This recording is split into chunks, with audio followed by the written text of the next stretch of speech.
were before, and we merged with another organization to become Infinite Legacy.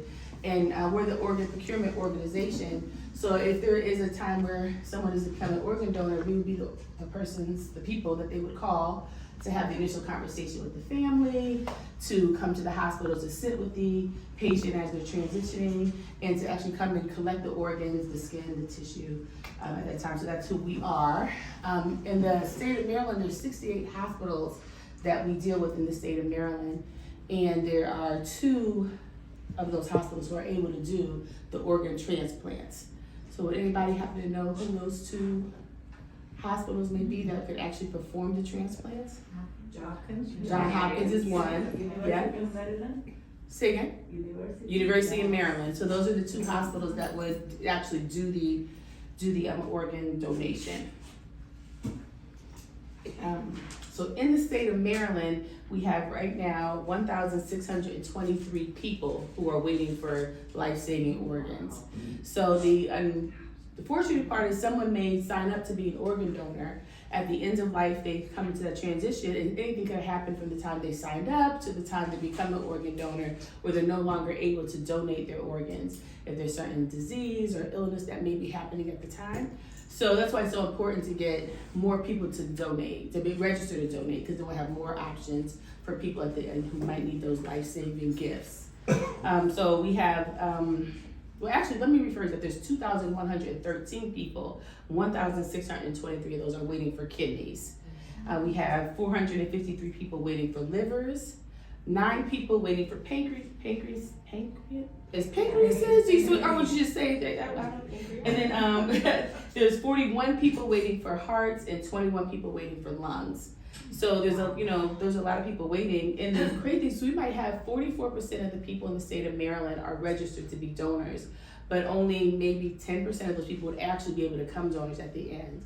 So that's why it's really important to have more people signed up to become an organ donor, so that there's more chance for people to receive those life-saving gifts.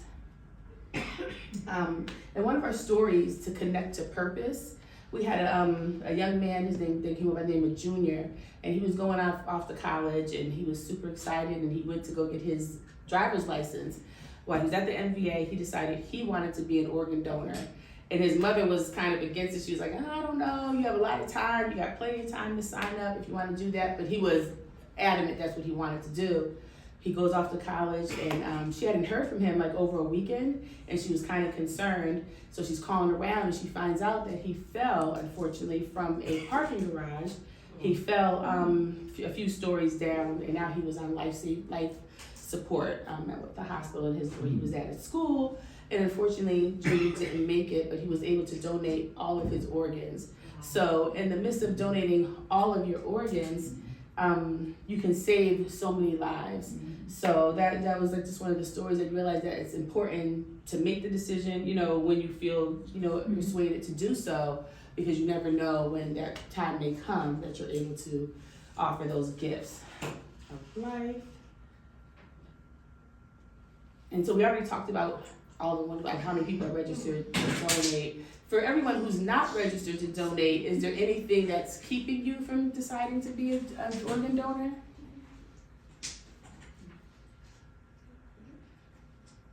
Fear. Fear? So what would be your fear?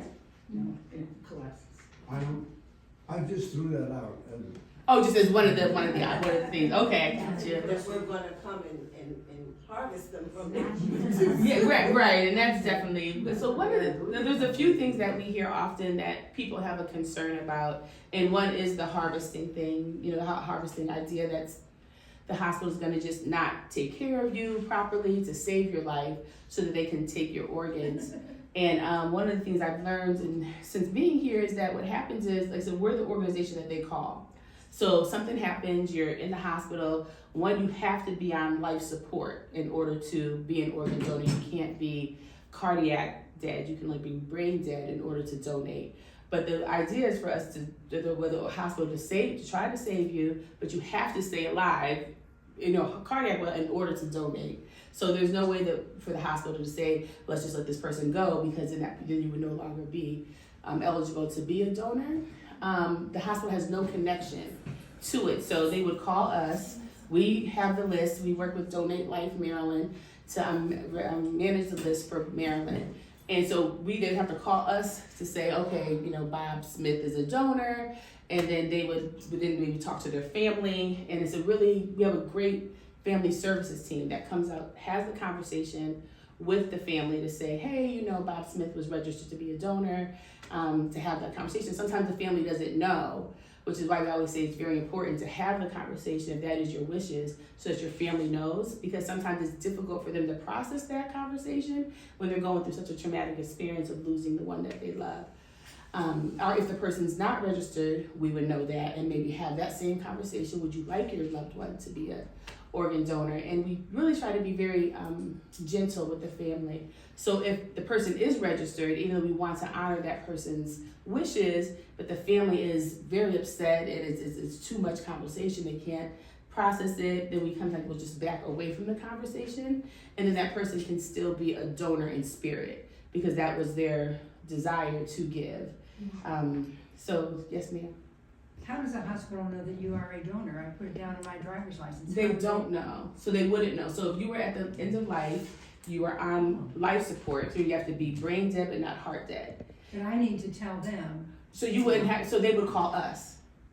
So when anybody's in the hospital who goes onto life support, they call us and Oh, say, then you know. and we know because we work with Donate Life Maryland, we So have you know them. that I signed up on my license? Yes, Okay. then we would know, yes, sir. Can the family overrule what the donor? So we in conversation when we were trained, we learned that it has happened because the family is so upset at the moment, and they don't know that it was their loved one's wishes. So instead of further upsetting the family after having the conversation for a little while, they will just stop the conversation because it just winds up, just being really upsetting to everyone in the room, and we don't want that. So it's a difficult thing because the person really wanted to do it, but it's very difficult to have that conversation if the family was. So yeah, how legally binding is it? So If you say I want to be a Yeah. donor, is that legally binding? Yes.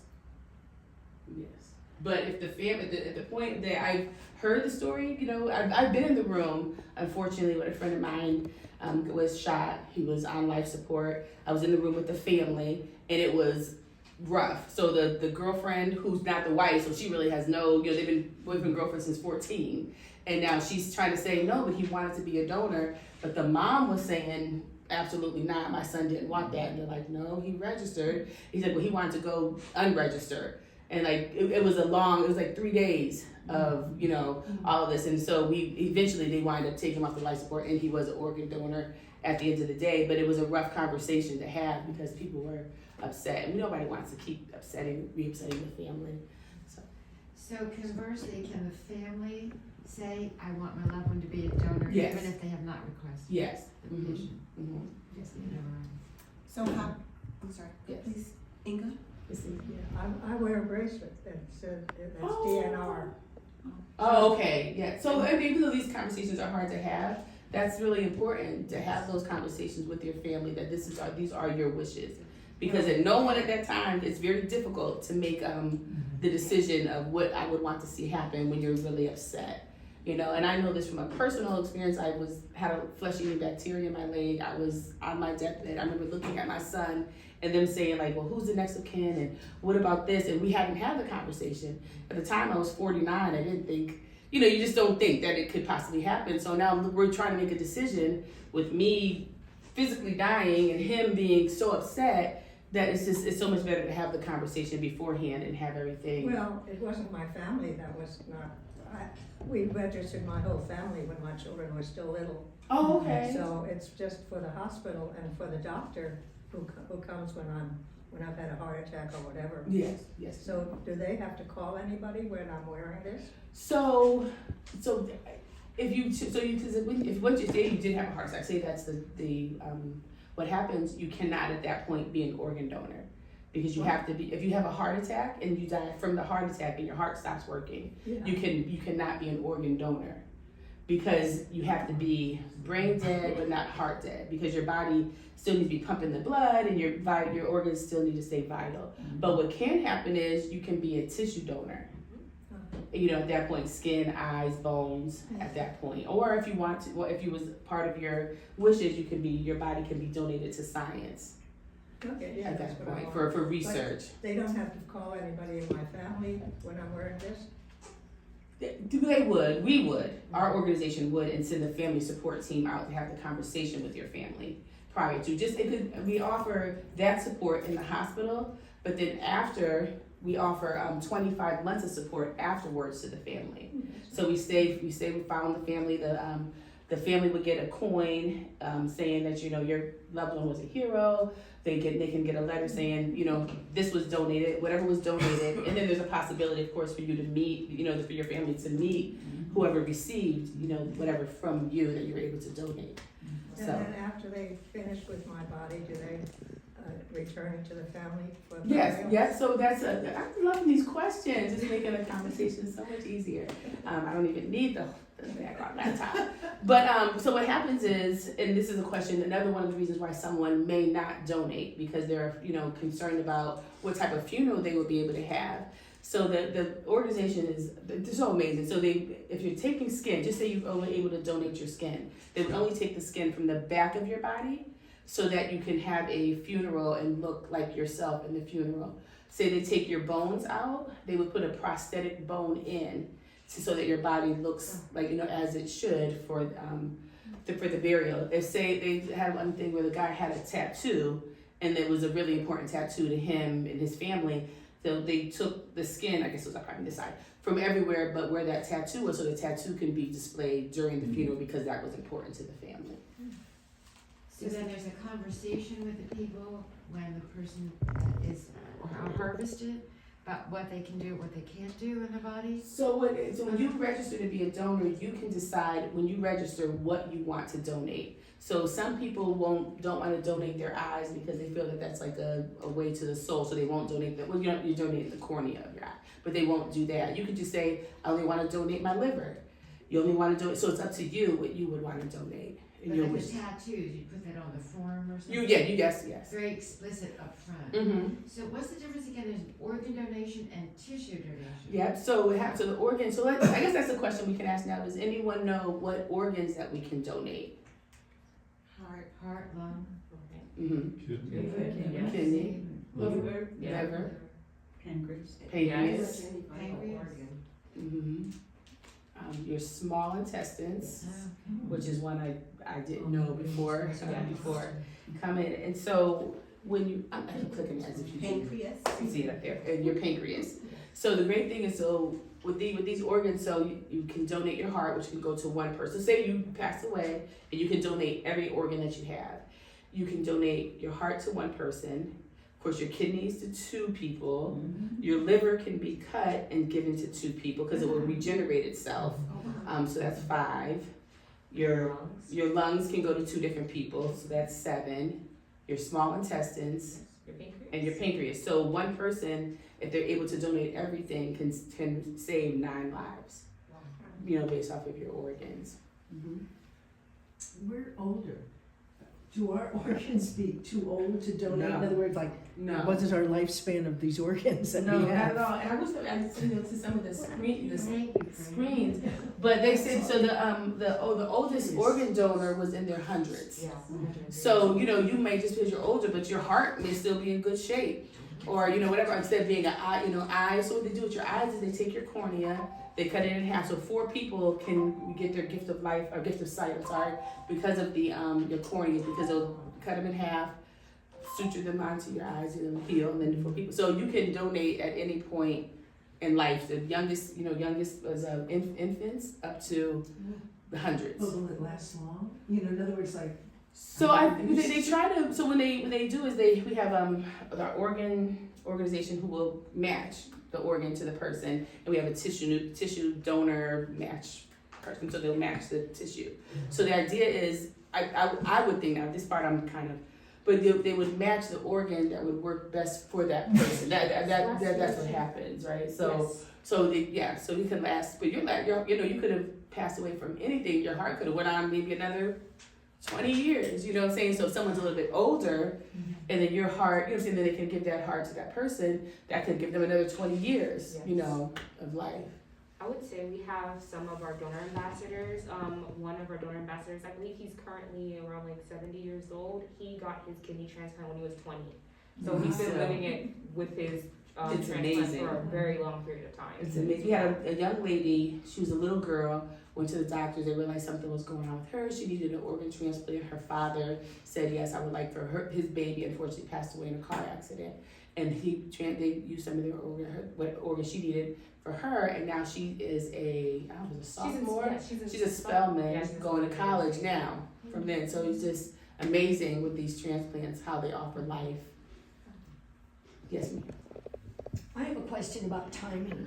Mm-hmm. My husband passed away suddenly in Laurel, Mm-hmm. and he was an organ donor, and I have been also.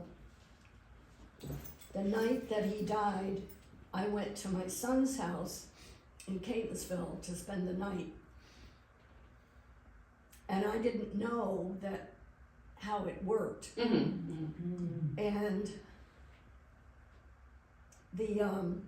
they apparently work with a transplant organization in Northern Virginia. And because they didn't know where I was and couldn't reach me, they couldn't do anything. Because, So he passed away at home. yes, So at this point now, the difference I said between the organ and the tissue donation. So if he passed away at home and his heart stopped, then Well, he wouldn't, his technically organs. it was at the hospital. So yeah, so if wherever it might have been at the moment, when his heart stopped, then you can no longer do the organ donation. Because you have to be brain dead but not heart dead. And that's that's a lot, but being, heart dead, you can, if within 24 hours, you can be a tissue donor at that point, but an organ donor. They told me that because they couldn't reach me, we couldn't do anything. And I didn't realize that until the next day. Is the organization WRTC, Washington Regional Transplant? I can't hear you. Oh, sorry. The organization, is it WRTC, Washington Regional Transplant Center? The Northern Virginia location? That sounds familiar, but it's been That's an 20 interesting years. list. Since there's a merger, so Infinite Legacy is a combination of both WRTC and Living Legacy Foundation. So we've now merged into one. Yes, just as of 2023. Yes. So my question is, But how long? So there's different things for different organs, different times for different organs. So for a heart, it's like the organ preservation time is 4 to 6 hours. For the lungs, 4 to 8 hours. Intestines, 6 to 10 hours. Liver, 12 to 15 hours. Pancreas, 12 to 24 hours. And kidneys, 24 to 48 hours. But I said, but if he was heart dead, then it wouldn't be, he'd have to be on life support in order for it to be able to transplant the organs. So I'm just going over what you just did for my own brain. So organ donors, like there's two sets, organ donor, tissue donor. Organ donor has to be not heart dead and on life support. Yes. Both have Yes. to. And then there's tissue donor. And how much time, like if my husband passed away at home in hospice, could he have been a tissue donor? Yes, 24 hours. How would that work? 24 hours from. So when they call the coroner, how would that situation go? So however, we just have to determine and be able to identify that it's only been 24 hours. So whoever that, if you say if he was at home with you, and you can say for you, oh, he passed away at 8 o'clock. Then we can take that from you that he passed away at 8 o'clock. But who communicates that at that point? You're not in a hospital, so I'm at home. Oh, I'm sorry. Hospice. What is the line of The medical communication? examiner's office, someone at the hospice, the doctor. They know, obviously. They would know to make the call. They would know to make the call. They need to know he was an organ donor then, as part They- of the medical Doesn't information. matter. They will call. They would Who's call they? us. Who's they? Whoever, if he's in the hospital would call No, us. home hospice. The home hospice would then, should be the nurse there, so they would call us. So I would have to be sure to tell them he's registered as a donor. Yes. So- Maybe at the hospice might be different because like they wouldn't be at that point. I'm thinking because at the hospital, the hospital would just But the call. hospital knows. And they would just call, but at the hospice, I would think they would know, and that's something I'm gonna definitely try to find out what would happen in hospice. Would they then call for the organ, Well, for you the die tissue You donation? die anywhere where you're Mhm. not in a hospital setting, where the bureaucracy's in charge and knows what happens, how is that money? Then we would say if he was at home with you, Yeah. then you would be able to say that you maybe call and say, well, he was an organ donor, but you know he can't be an organ donor because he's not Right, on life tissue support, donor. but he could be a tissue donor. We just have to 24 be, hours. yeah, it has to be within 24 hours. So the coroner would then pick the body up and take it to wherever? So Infinite Legacy. What happens? Say again? I think the coroner calls Infinite Legacy. Yeah, the coroner will call us. It will call Infinite Legacy. We have people who come out they try to take us to the hospital, then we would come out and then do the The tissue. coroner came to our house, or whatever, not the coroner, I don't know what it was, a limousine of some sort came to the house and picked up the body. Mm-hmm. I don't know if it was a coroner or not, I don't know who it was. I don't know. That Someone particular that was situation, I don't picked up know. somebody, but Yeah, maybe the funeral home, but that would be someone would have to call and say, I would like my husband to be a tissue donor, and then we would come. So Yes. we did hear a case recently, a case recently, one of the patients, a wife wanted her husband, she knew her husband wanted to be a donor. So because of that, when her husband got put in hospice, she made sure to notify the hospice that these are my husband's wishes, and then they were able to kind of coordinate that so they know when the time comes, and he wants to, give the gift of life, then he's able to make that decision. So I guess the most important thing I would say is just communicating that the wishes that you With your want family. with your family and with the people in charge of your care as well, or the care of your loved one. thank you. Yes, sir. Want to ask you a curveball question. Mm-hmm. I'm registered for both whole body donation and also for organ donation. How does that work? So. Or should I just get rid of one of them? No. So at the end of life, if you weren't for some reason not able, they tried to get your organ for some reason, there wasn't a match with anyone, something happens between now and the end of life that you cannot be an organ donor. Like just let's say for instance, if someone has cancer, you have to be in remission for 5 years before you can be an organ donor. So just say something happens and the person has only been in remission for 1 year, so now they can't be an organ donor, but if you're signed up to be a whole body donor, then you would just be a whole body donor for research and educational purposes. For research. So they would take your organs first and then transfer you over for whole body donation. Is that the way it works? So I don't know if you know that you had, say for instance, you know the person has cancer, they're only in 1 year remission, there would be no reason to take your organs because we couldn't donate the organs at that point, but we can use the whole body for research.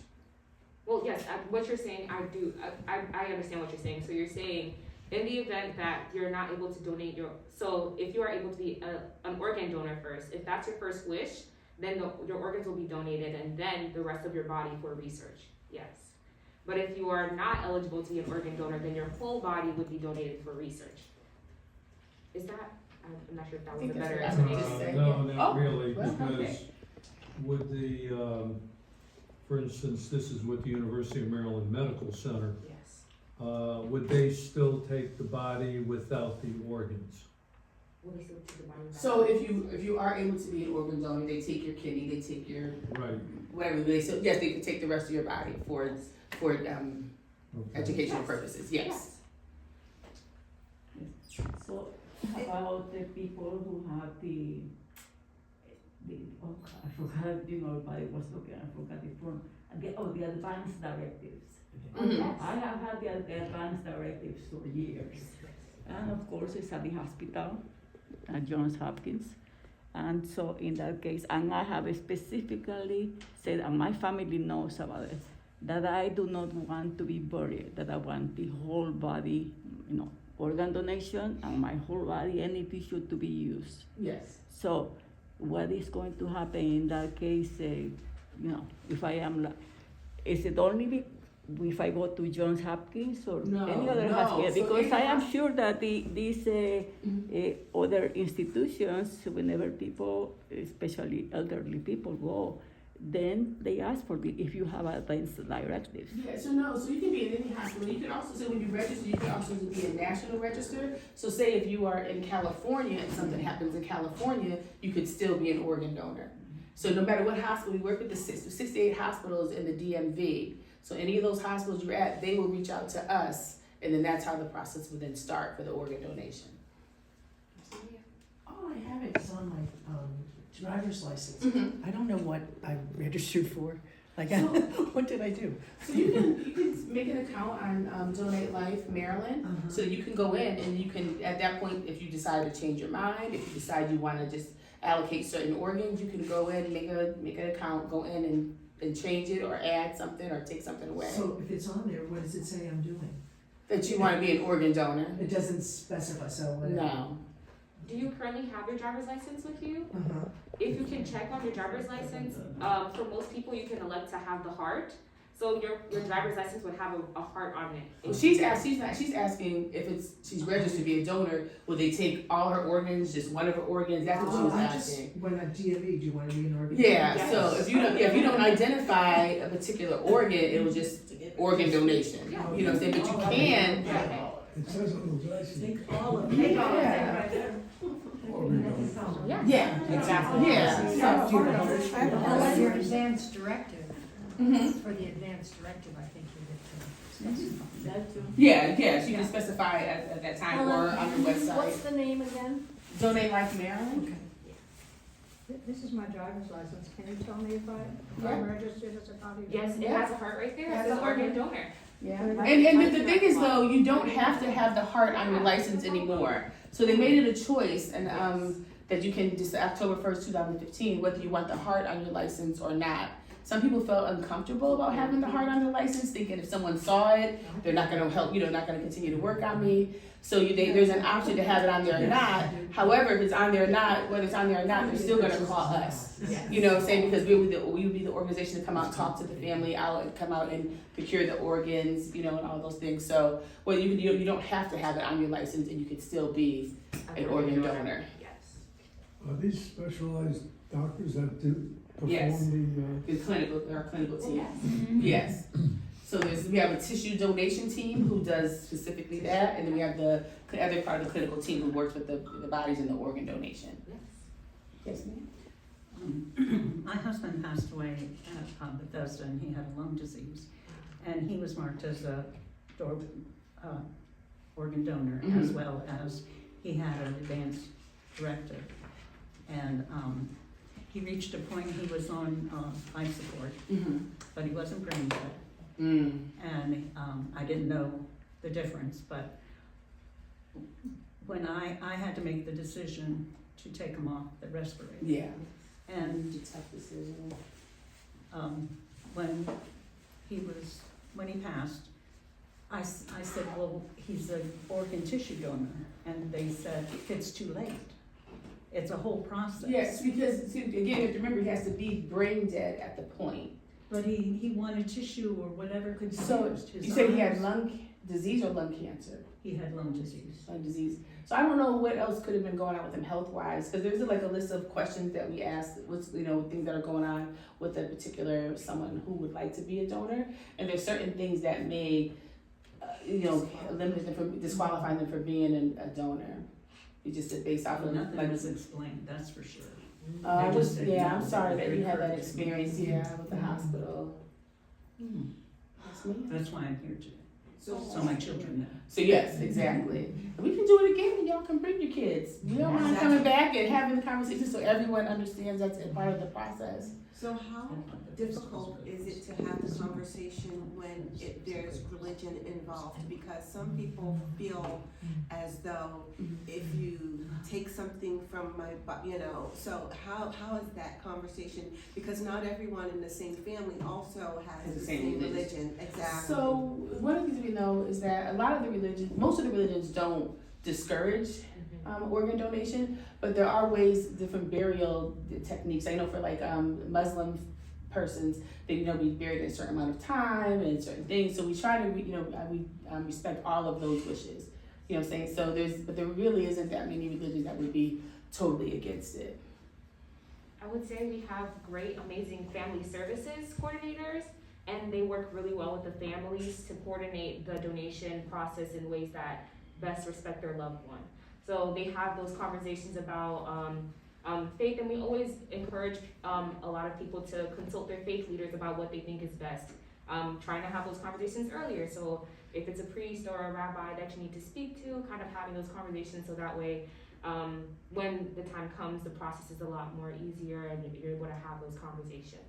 And just to piggyback off, do you have like a timeline sheet of information for the person, so that, just like she said, she was so distraught at the time when she had to make the decision to take her loved one off of life support, that her thought process didn't know how it's supposed to go. So is there a timeline that you could say, okay, before you make the decision to remove them, you need to make these phone calls, or, so is there something that you can leave? The hospital would be the one to make that call to us, you know what I'm saying? So, but she's saying that her husband wasn't brain dead though. So, there wouldn't be that conversation with us if he was not brain dead, because we can't, there's so many tests that we do prior to saying, okay, this person is potentially at this point. There's not just one situation where you can go, okay, now this is the steps you take. Yeah. So there's there's tests. So they do all these tests to make sure that the person is brain dead. At that point, when they realize, okay, this person is brain dead, then we would start that process with us. Why is that a criteria? When her husband, she was gonna pull the life support off, and then he was I wonder if it's more ethical, to say if this, if the person is, because if not, then people would, I think it's an ethical decision that the person is brain dead and not just on the life support, because brain dead now you're not, you're more likely to not move forward with life, but someone could be in a coma for X amount of time. I was in a coma for 5 days. Somebody could at any time from that first day to that 5th day when I woke up, somebody could have decided, hey, but I wasn't brain dead. There was still a possibility that I would wake up, have a certain quality of life. So I think that it might be more of an ethical standpoint to say brain dead and not. If the end is, as soon as you pull the plug, that's it. So when you pull the plug, and then now they're going to become heart dead, right? So the life support's keeping them alive, being, what I'm saying? I know it sounds a lot, but being brain dead, but your heart is still pumping and still working. But if you're on life support and it's keeping you alive in other ways, then it would be a different situation. So I don't know if this is what Rosa was talking about. For me, like right now I'm taking notes because it's so much information It's a lot. that I didn't know, and I want to clarify it in my head. And then I go home and I keep a paper.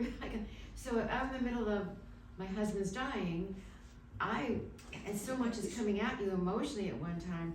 I'm better, this is me, was having something in writing in front of me. Yes. By the way, do you know, don't want to hit you with this, but this is for your information.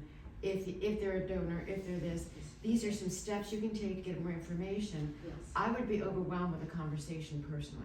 Like when you go to a doctor, they say have an advocate, because it's an emotional situation sometimes, and you can't process everything. Right. So that's my question. So I think Bernice and I both touched on, so say if your loved one is in the hospital, they are brain dead and, and they're under life support and brain dead, then our family services team, which is amazing, would come out and have the conversation with you at that point. But that's the conversation. I'm wondering if there's anything in writing Like on your that you can website. hold on to. Oh, then you can go to the website, there's plenty of information on our So website. I'm saying at the moment in time, That it happens. rather than presenting to you just in person, Yes. also in writing. A lot, I'm not just interested in organ, I'm interested in tissue, which I didn't know about. Mm-hmm. So are you saying, would you like to have, let's say for example, what is it called? A diagram of what the process would look I like? don't know, anything. Okay, that- we actually have a slide for that, but I'm not sure if our family services technician or family services specialist, if they do know, if they provide a diagram, but they do discuss what the process will look like. So this is the first step, this is gonna happen afterwards, and then we'll come back, we'll consult when this happens, and then this is the streamlined events that would happen. But I can ask on their behalf if they do have any visual paper that they can provide rather than just having a conversation, because sometimes it does help people to just kind of be able to see it. Well, right all there. medical conversations, to have an advocate, have Yes. something in writing, because it goes through and over you sometimes. Yes. Somebody, everyone here is that attuned to what's going on, everything at once, I wasn't. Yeah, so, and we have plenty of, like, I have some brochures here that explain But I mean, some at the things. time, I'm not talking about, I At the have the time. information, when you're in the middle of an emotional situation, it's a whole different animal Yes, than when I'm just reviewing information. exactly. Yeah, so that's something like that we can check on. I'm And sorry. Something we can post on our refrigerator, so that when the people who are, the police or anybody comes in, because we. Especially about the tissue donation at that point, if it's something like you're speaking of, the tissue donation, that would be, a great thing, so yeah, so I'm definitely gonna, bring that back to my supervisor to see how, that's a good point. All right, those are great questions, actually, for the consult, Yeah. service. Any other questions or thoughts or concerns? Okay. How much of the DMV do you all cover? The DMV. The whole thing? Oh, I think, yes. So it's Maryland, DC, and Northern Virginia. Okay. It's 7 counties, I believe, in Virginia, and then we have the whole of DC, whole of Maryland. It's around 10 million people. So we make it easier on ourselves. We have different people in different counties. So we're here for Anne Arundel and Howard County. We have support in Baltimore, Eastern Shore. So that's the Yeah. service area. It would be our people from our office in Baltimore who would come out to the hospital. And where is the come to- office? And I think I sent to you in the Halthorpe, I don't know if I'm saying the right area. Oh. Do you know where that Super Walmart is? I think we talked about, the Super Walmart. It's kind of like right across the street. There's a Kaiser up on the hill Yes. up there, so it's right there in that area. And then we have an office in Falls Church, Virginia as well. Yeah. Is this also a national, did you say it was national? So yeah, so Donate Life is national. National. We just happen to be Donate Life Maryland. There's Virginia and other places, and there's other organ procurement organizations. So Donate Life Maryland is who monitors the list, the registry. We are the organ procurement organization who will come out and do the work. Yes. But there's organ procurement organizations, different ones across the country, who would do the same work that we would do in the hospitals. Yes, sir. There's been a lot of controversy Mm-hmm. about these nonprofits. You're one of them. Yeah. How is that being resolved? There's folks that wanted to donate. The organs never got to where they were supposed to be going. So speak to that. Yeah, so I don't know that Infinite Legacy has been an organization who that has been a concern with, but there are definitely concerns that have happened here in America and other countries. I know for us, I know the process that we take is very thorough. So I don't know who would say that organ didn't get to where it was supposed to go, or how they would even know where we're supposed to go. You know what I'm saying? So it's a very, And as well, The timeline for being able to transplant it was not followed. As I understand, a lot of the controversy has been about. So kind of speak to that. I mean, you get the organs, or somebody gets the organs. mm-hmm. How does that process work? So there has to be a match, right? There's a match, so they would match the person who's passing away with someone who needs the organ. And then that whole process will start. Someone will come and procure the organ will be taken to the organ transplant center, Johns Hopkins or University of Maryland, and the person then would go to that organ transplant center, and then they would do the transplant there. So this depends, say if someone passes away in California, but someone's here in Maryland and needs the heart, if that person can get to California in time and they match that organ, then that person can possibly go to California and get the organ transplant done there. So what's happening with the other organ procurement organizations, I can't speak on. I just know our process and how we're so thorough with our process. And I feel that most of the organ procurement organizations are. I think sometimes it's very difficult at that point if someone sees their loved one passing away and they think there could be more done, even though there may not be able to be more done. A lot of times it's very difficult to sit there and say, well, why would you choose to take him off? I think that he can make it, or I think he's gonna make it, or she, but they're at the point where they're not. I think it's very difficult to be in that space. I've unfortunately been in that space on this side, and realizing like, you know, like, oh my goodness, why can't they just do more? And now knowing that there's just so much that they do to make sure that this person is brain dead before they even start the conversation with the family about, do we want to be an organ donor? Has the present political situation endangered your, No, not so far? Not so far. Not so far. So we're gonna. So if we wanna find out what we donated, Mhm. cause I think I did it 30 years ago. We go to Donate Life Maryland and we Yes, can put our stuff and change it if we want to. Change it if you want, or you can, like, say, designate certain organs. You can say, I want to be a national donor or not.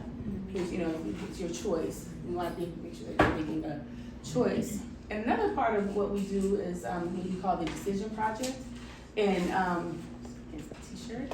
And so they did different, like, just giving the numbers of like who has the highest numbers, the lowest numbers, I'm sorry, of organ donor designees. And then try to focus on those areas. So like this zip code is for Howard County is one of the zip codes that has the lowest numbers of designees. So hopefully we'll be coming soon and doing some focus groups to see what's important to the people in the community, like why they may not be signing up to be an organ donor, because it's interesting that in these different zip codes between Baltimore, DC, Virginia, Maryland.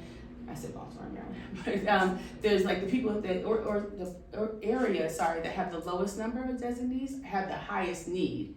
So just trying to see talk to the different areas and say, hey, how can we help to support you in these areas? Is there anything that you feel that you need other support in? Because maybe the thought of being able to think about organ donation isn't possible because you have so many other things going on that you can't even think about that. So just hopefully we coming soon to do some focus groups to see, what's important to every one of you in this room and everyone else in the community to see how we can help support you and then, things of that nature. Yes, sir? If your issue is within the zip code, and that's what I think I'm hearing, 21045 has a whole lot of apartments, rentals, a lot of transients coming through here. So that's what the issue is in 21045. That's interesting. Yeah, to hear that. It was just, so those are kind of, I guess, the information that we would get in the focus groups, and that'd be a good point to know, that if people are in and out, that I guess there wouldn't really be time to sit and get registered and be here long enough to be, so that's a good point. You have to look at the housing complexes. We just happen to be located in here because we get the senior, because we've got a good relationship with the village here. So we are not good cross-section at all.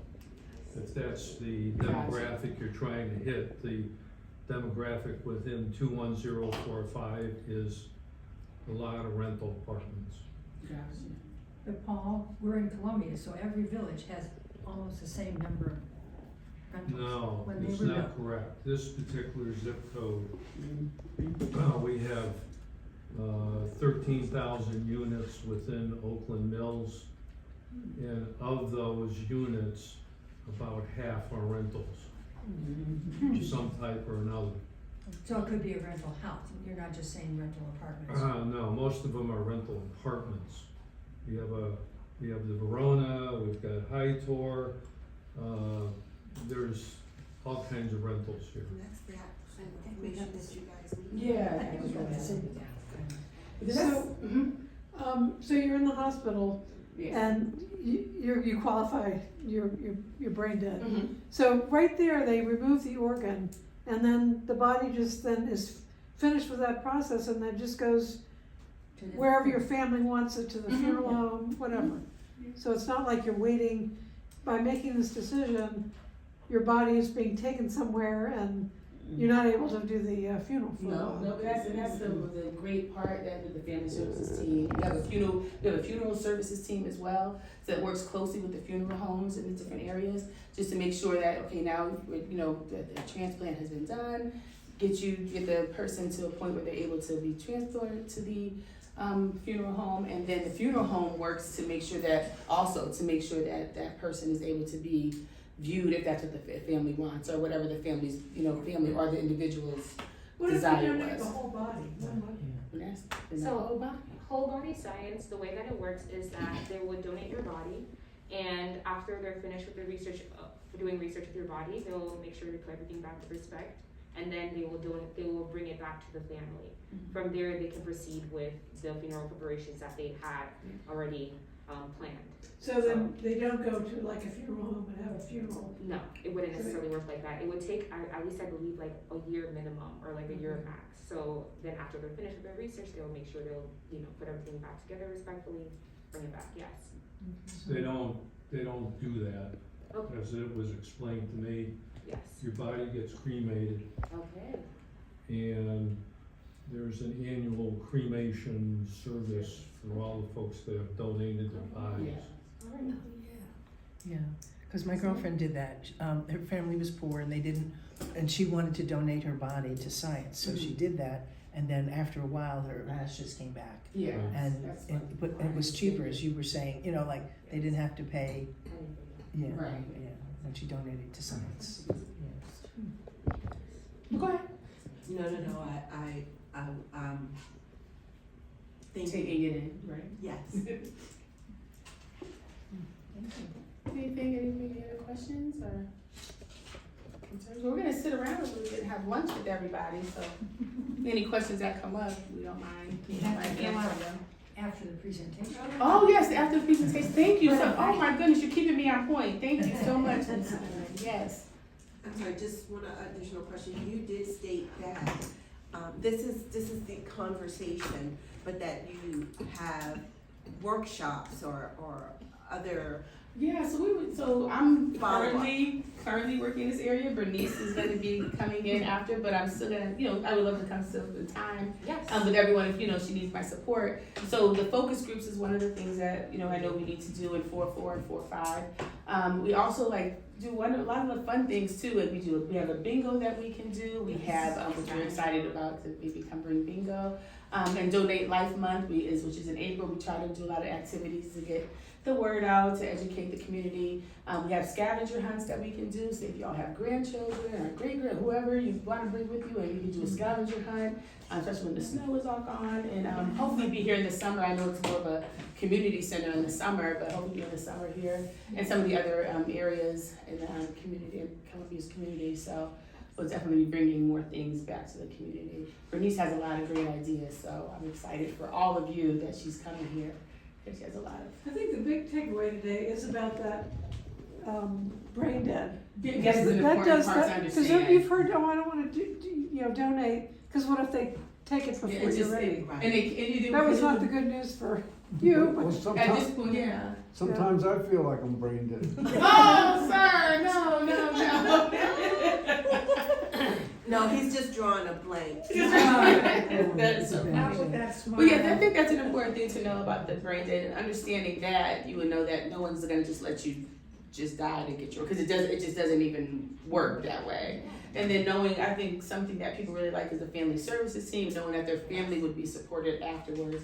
So it's like with grief counseling, say if someone passes away and now the family's having a food insecurity because the person who passed away was the main breadwinner, that would help to get them connected to food resources. We have block parties we do in a lot of our TDP zip codes, the Decision Project zip codes, to help support that community and what their needs are in that community. So the support is there whether you decide to be an organ donor or not. Whatever it is, we're here to help support the community overall. And I would say one thing I really do appreciate about the organization is we have actually coming very soon our ceremony of remembrance, and it's a really great opportunity for a lot of people to come and honor their loved ones. So there is community there. You can meet a lot of people. We make donor quilts to honor the gift of life that the person has left, and we just encourage a lot of families to come and just if they want to share a story, how it impacted them. There's community for everyone, even Yeah, afterwards. they do great things. Like they have quilts, so that everybody, Yes. family gets to make a, I don't know what they call it, Yeah, the piece, the quilt. square, a Square. square to add onto the quilt. Yeah. It's amazing, yeah. I just thought of something else. I've done the donation, wearing this thing and everything. My family is not in this state at all, but I have a neighbor who's who I've designated as help or whatever. My family is, my son and his wife are just about to go on a cruise. If I should die while they're away, can my neighbor take charge? What do you, I think that'd be how you designate it, do you have it designated if she can? As a. And they're already registered, so, I don't know what would happen if they couldn't. I don't have anybody, I don't have any family Well, in just, Maryland. just be here after the cruise and let them answer questions. We're not doing that, but, I think that, but yeah, I think that's a good question, like if there's.